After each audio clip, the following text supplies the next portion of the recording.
नमस्कार, आप देख रहे हैं जनादेश न्यूज। मैं हूं आपके साथ रश्मि त्रिवेदी। खबरें शुरू करने से पहले एक नजर हेडलाइंस पर। हेडलाइन के प्रायोजक है सुशीला चैरिटेबल ट्रस्ट, जहां लोक हित और विकलांग लोगों की सहायता करना ही है कर्म, जिसका एक ही नारा जनहित में योगदान कराना।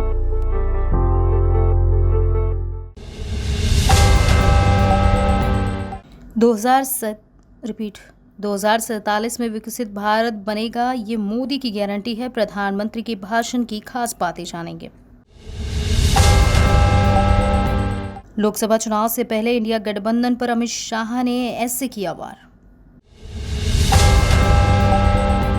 रूस बना रहा अंतरिक्ष का परमाणु हथियार, एक धमाके से खराब होगी अमेरिका की सैटेलाइट, इंटरनेट हो जाएगा खत्म।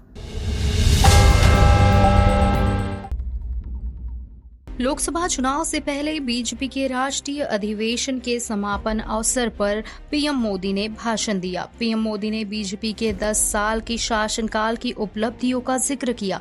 पीएम मोदी ने राम मंदिर, अनुच्छेद 370 खत्म किए जाने, नई राष्ट्रीय शिक्षा नीति, लोकसभा और विधानसभा में महिलाओं को आरक्षण, 3 तलाक के खिलाफ कानून से लेकर नई संसद भवन का जिक्र किया। पीएम मोदी ने सरकार की कल्याणकारी योजनाओं का जिक्र किया। इसके साथ ही पीएम मोदी ने आचार्य विद्यासागर को याद किया। उन्होंने कहा कि आज मैं समस्त देशवासियों की तरफ से संत शिरोमणि आचार्य श्री 108 पूज्य विद्यासागर जी महाराज को श्रद्धापूर्वक और आदरपूर्वक नमन करते हुए श्रद्धांजलि देता हूँ।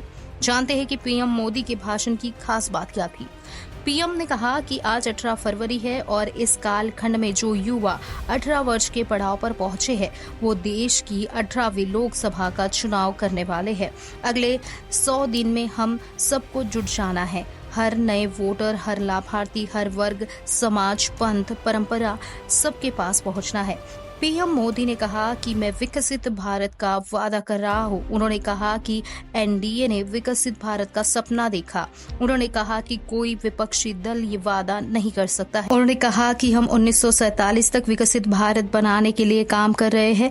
पीएम मोदी ने कहा कि हमने अपने तीसरे कार्यकाल में देश की तीसरी सबसे बड़ी अर्थव्यवस्था बनाने का संकल्प लिया है। पीएम मोदी के भाषण की खास बातों की अगर बात करें तो पीएम ने कहा कि भारत ने आज हर क्षेत्र में जो ऊंचाई हासिल की है, उसने हर देशवासियों को एक बड़े संकल्प के साथ जोड़ दिया है। ये संकल्प है विकसित भारत का।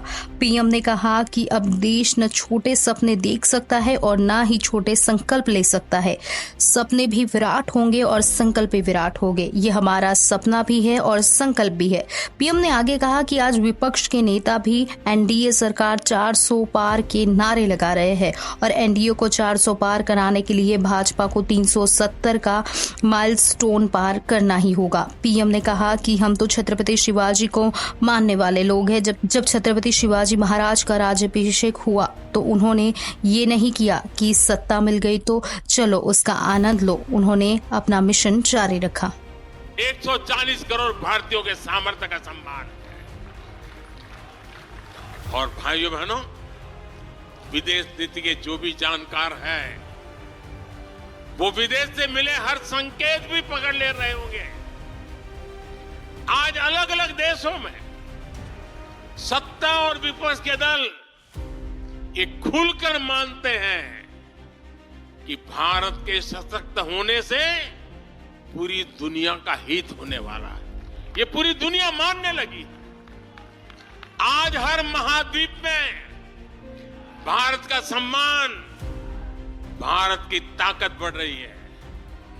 हर देश भारत से गहरे संबंध बनाने पर जोर दे रहा है और इन सब के बीच कोई देश हमारी सरकार से बातचीत के लिए है।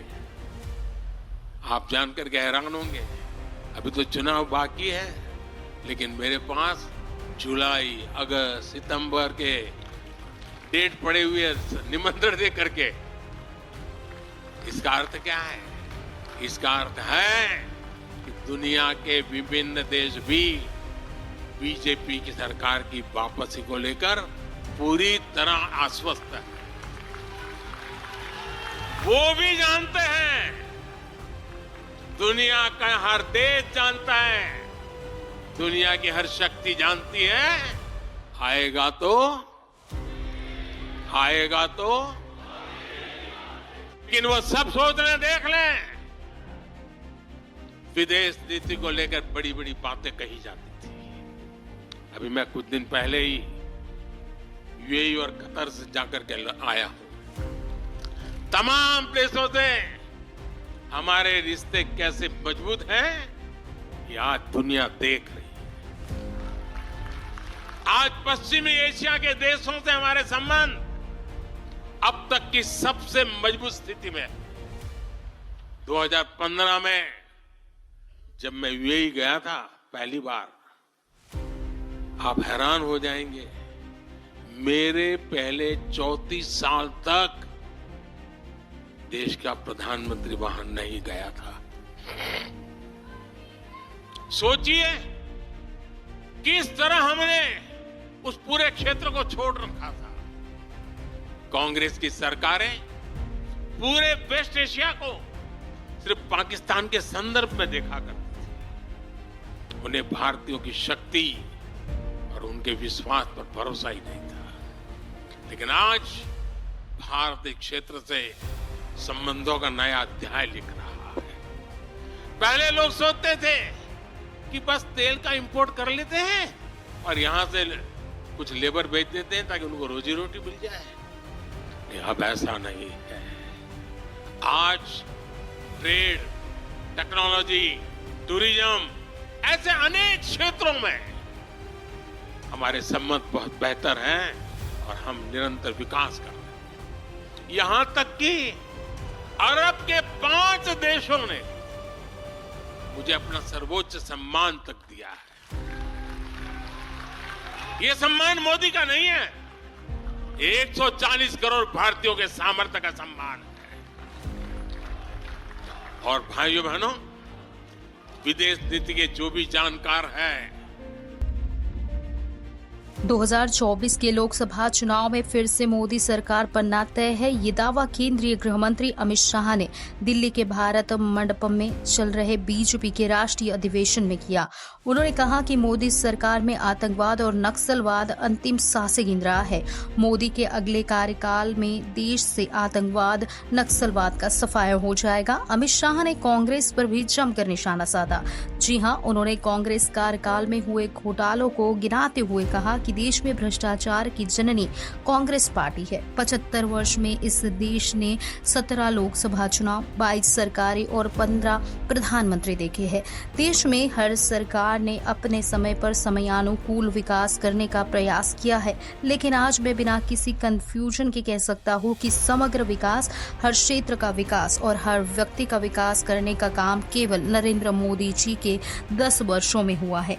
शाह ने कांग्रेस पर निशाना साधते हुए कहा कि दलित, आदिवासी और पिछड़े समाज का एक वोट बैंक की तरह कांग्रेस और इंडिया अलायंस बहुत उपयोग किया है, लेकिन उन्हें पहली बार सम्मान और हिस्सेदारी देने का काम भाजपा की मोदी सरकार ने किया। अमित शाह ने मोदी सरकार की उपलब्धियां गिनाते हुए कहा, न केवल महान भारत बनाने का साहस, बल्कि उस स्वप्न को सिद्धि में परिवर्तित करने के लिए सामूहिक पुरुषार्थ करने का मन भी नरेंद्र मोदी ने बनाया है और पूरे देश के सामने लक्ष्य रखा है कि 2047 में भारत पूर्ण विकसित और आत्मनिर्भर भारत होगा।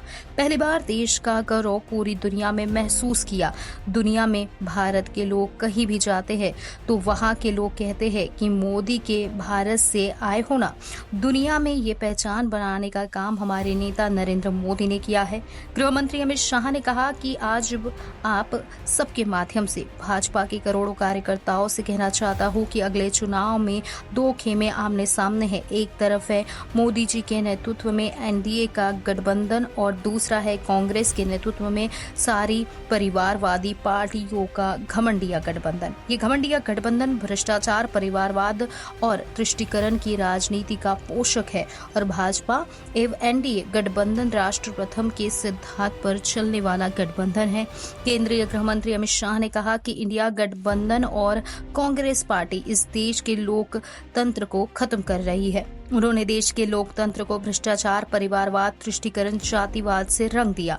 परिवारवादी पार्टियां इस तरह की लोकतांत्रिक व्यवस्थाएं करने में लग रही है कि कभी भी जनमत स्वतंत्र रूप से उभर कर न आए। पीएम मोदी ने 10 साल में भ्रष्टाचार, परिवारवाद, तुष्टीकरण और जातिवाद को समाप्त कर विकास किया है।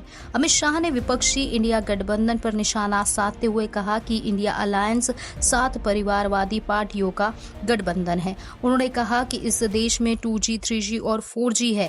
ये कोई मोबाइल नेटवर्क नहीं बल्कि विपक्ष का चरित्र है। 2G का मतलब है 2 जनरेशन, 3G का मतलब है 3 जनरेशन और 4G का अर्थ है 4 जनरेशन है। विपक्ष की 4 पीढ़ियां परिवारवाद की राजनीति कर रही है। उन्होंने विपक्ष पर निशाना साधते हुए कहा कि बड़े मियाँ तो बड़े मियाँ, छोटे मियाँ सुभान अल्लाह। यानी जब कांग्रेस इतना भ्रष्टाचार कर रही है तो साथी भला क्यों पीछे रहेंगे। आम आदमी पार्टी ने शराब घोटाला, मोहल्ला क्लिनिक और न जाने कितने घोटाले किए हैं। उन्होंने लोगों के मेडिकल टेस्ट करने में भी घोटाला किया है। इसी वजह से आज इनका सारा नेतृत्व कोर्ट और एजेंसियों से दूर भाग रहा है। अमित शाह ने कहा कि आज इस देश के राष्ट्रपति एक जनजातीय परिवार से आती है। प्रधानमंत्री मोदी जी और भाजपा ने एक गरीब आदिवासी बेटी को महामहिम द्रौपदी मुर्मू बनाकर सभी जनजातियों का सम्मान किया। इस देश का उपराष्ट्रपति एक किसान का बेटा है। भाजपा में बूथ का काम करने वाला एक व्यक्ति देश का राष्ट्रपति भी बन सकता है और प्रधानमंत्री भी बन सकता है। ये सहूलियत केवल भाजपा में भी उपलब्ध है क्योंकि हमने हमारी पार्टी को लोकतांत्रिक पार्टी बनाकर रखा है। शाह ने आगे कहा कि मैं आज यहां से कांग्रेस को चेतावनी देना चाहता हूं कि आप रामलला की प्राण प्रतिष्ठा के निमंत्रण को ठुकराकर केवल इस ऐतिहासिक पल का हिस्सेदार बनने से ही नहीं कतराए हैं, बल्कि आपने देश को महान बनने की प्रक्रिया से खुद को दूर कर लिया है। देश की जनता ये देख भी रही है और याद भी रख रही है। अमित शाह ने कहा कि मोदी जी के 10 वर्षों में आज देश विकसित भारत का स्वप्न लेकर आगे बढ़ रहा है। दूर दूर तक घमंडिया गठबंधन को सत्ता प्राप्ति की संभावना नहीं दिख रही है। इस वजह से वो आज हर चीज का विरोध करने लगे हैं। इन्होंने अनुच्छेद 370 हटाने, 3 तलाक, OBC कमीशन का विरोध किया और तो और नारी शक्ति वंदन अधिनियम में भी उन्होंने काफी व्यवधान उत्पन्न किए। केरल में हमारे 100 से ज्यादा कार्यकर्ता शहीद हो गए, 300 से ज्यादा फाइज हो गए। वहां इंडिया अलायंस का शासन है। बंगाल में हमारे सैकड़ों कार्यकर्ता मौत के घाट उतार दिए गए। हमेशा वहां चुनाव में धांधली, घपलेबाजी और हिंसा होती रही। वह इंडिया अलायंस और ममता बनर्जी का शासन है। हम तो हिंसा के भुक्तभोगी है। हिंसा फैलाने वाला अगर कोई गठबंधन है तो यही तो वो घमंडिया गठबंधन है। घमंडिया गठबंधन। सोनिया जी का लक्ष्य राहुल जी को पीएम बनाना, पवार साहब का लक्ष्य बेटी को सीएम बनाना, ममता दीदी का लक्ष्य भतीजे को सीएम बनाना, स्टालिन का लक्ष्य अपने बेटे को सीएम बनाना, लालू प्रसाद जी का लक्ष्य अपने बेटे को सीएम बनाना, उद्धव ठाकरे का लक्ष्य अपने बेटे को सीएम बनाना और मुलायम सिंह जी बेटे को बनाकर ही गए। अब मुझे एक बात बताइए कार्यकर्ता भाइयों बहनों, जिनका लक्ष्य ही अपने बेटे बेटी भतीजों का कल्याण हो, वो गरीब का कल्याण कर सकता है क्या? कभी नहीं कर सकता। जिनका लक्ष्य ही अपने परिवार के लिए सत्ता हथियाना हो, वो देश का कल्याण कर सकता है क्या? कभी नहीं कर सकता। आज के समय अंतरिक्ष में किसी भी सैटेलाइट को तबाह करने के लिए मिसाइल है। धरती से एक मिसाइल अंतरिक्ष में जाकर सैटेलाइट तबाह कर सकता है। इस बीच खबर आई है कि रूस एक परमाणु अंतरिक्ष हथियार बनाने में जुटा है जो विस्फोट होने पर ऊर्जा की विशाल लहर पैदा करेगा जिससे सैटेलाइट तबाह हो जाएगा। यह वाणिज्यिक और सरकारी उपग्रहों के एक बड़े समूह को तबाह कर देगा जिस पर पूरी दुनिया में सेलफोन पर बात करना, बिलों का भुगतान और इंटरनेट सफरिंग निर्भर होता है। एक रिपोर्ट्स के मुताबिक अमेरिकी खुफिया जानकारी से जुड़े सूत्रों ने इसके बारे में बताया। अमेरिकी हाउसिंग इंटेलिजेंस कमेटी के अध्यक्ष माइक टर्नर ने बुधवार को एक बयान में कहा कि उनके पैनल के पास गंभीर राष्ट्रीय सुरक्षा खतरे के बारे में जानकारी थी। शुक्रवार तक राष्ट्रपति बाइडेन ने सार्वजनिक रूप से पुष्टि की थी कि टर्नर एक नई रूसी परमाणु एंटी सैटेलाइट क्षमता का जिक्र कर रहे थे। हालांकि अधिकारियों ने खुफिया जानकारी का हवाला देते हुए इस पर आगे चर्चा से इनकार कर दिया। हथियार अभी भी बनाया जा रहा है, फिलहाल वह कक्षा में नहीं है। रिपोर्ट्स के मुताबिक अधिकारियों ने कहा कि अगर इसका इस्तेमाल किया जाता है तो यह परमाणु हथियार इतिहास में सबसे खतरनाक समय होगा। यह रोजमर्रा के जीवन में ऐसी मुश्किलों को पैदा कर सकता है जिसकी भविष्यवाणी मुश्किल है। इस तरह के हथियार आमतौर से अंतरिक्ष विशेषज्ञों की ओर से परमाणु EMP के रूप में जाने जाते हैं। यह विद्युत चुंबकीय ऊर्जा और अत्यधिक चार्ज कणों की बाढ़ ले आता है जो पृथ्वी के चारों ओर घूम रहे उपग्रहों को बाधित करेगा। बाइडेन ने शुक्रवार को इस बात पर जोर दिया कि रूस जो कर रहा है उससे अमेरिका या दुनिया में कभी भी लोगों के लिए कोई परमाणु खतरा नहीं है। उन्होंने कहा, वे जो भी कुछ कर रहे हैं या करेंगे वह सैटेलाइट और अंतरिक्ष से जुड़ा है। संभावित रूप से वह उपग्रहों को नुकसान पहुंचाएगा। लंबे समय से रक्षा विभाग EMP सहित एंटी सैटेलाइट हथियारों को विकसित करने पर नजर रखते हुए है। एक रक्षा अधिकारी के मुताबिक हाल ही के महीनों में सैटेलाइट को बर्बाद करने वाली परमाणु क्षमताओं के विकास से जुड़ी खुफिया रिपोर्ट्स की बाढ़ आई है। क्या आप UPSC की तैयारी कर रहे हैं? इस साल सिविल सर्विस एग्जाम देने वाले हैं? UPSC प्रीलिम्स 2024 का फॉर्म भरने की सोच रहे हैं? तो जरा रुकिए, क्योंकि ये इतना भी आसान नहीं होने वाला है। आपको ऐसी छोटी छोटी बातों का ख्याल रखना पड़ेगा जितना आपने सोचा भी नहीं होगा। दरअसल संघ लोक सेवा आयोग ने 2024 की सिविल सेवा परीक्षा में एक ऐसा नियम लागू किया है जिसे जरा भी नजरअंदाज करना आपके लिए भारी पड़ सकता है। ये नियम है आपके लुक्स के बारे में। फॉर्म भरने से लेकर परीक्षा के हर पड़ाव पर आपका लुक एक जैसा ही रहना चाहिए। जी हाँ, UPSC CSE एग्जाम 2024 प्रीलिम्स के लिए रजिस्ट्रेशन upsconline.nic.in पर शुरू हो चुकी है। UPSC प्रीमियम्स 2024 का नोटिफिकेशन भी आयोग की ऑफिशियल वेबसाइट upsc.government.in मौजूद है। इसमें एक पॉइंट है UPSC फॉर्म में फोटो के बारे में। इस बार सिर्फ पासपोर्ट साइज फोटो लगा देने से काम नहीं चलेगा। जी हाँ, यूनियन पब्लिक सर्विस कमीशन के सिविल सर्विस एग्जाम नोटिफिकेशन 2024 के अनुसार अपने प्रीलिम्स फॉर्म में आप जो फोटो लगाएंगे वो ऑनलाइन एप्लीकेशन प्रोसेस शुरू होने से 10 दिन से ज्यादा पुरानी नहीं होनी चाहिए। UPSC 2024 फॉर्म में अपलोड होने वाले फोटो में आपका नाम और उसे खींचने की तारीख भी लिखी होनी चाहिए। फोटो खींचते क्रॉप करते समय ध्यान रखें कि पूरी फोटो में से 3/4 हिस्से में आपका चेहरा हो।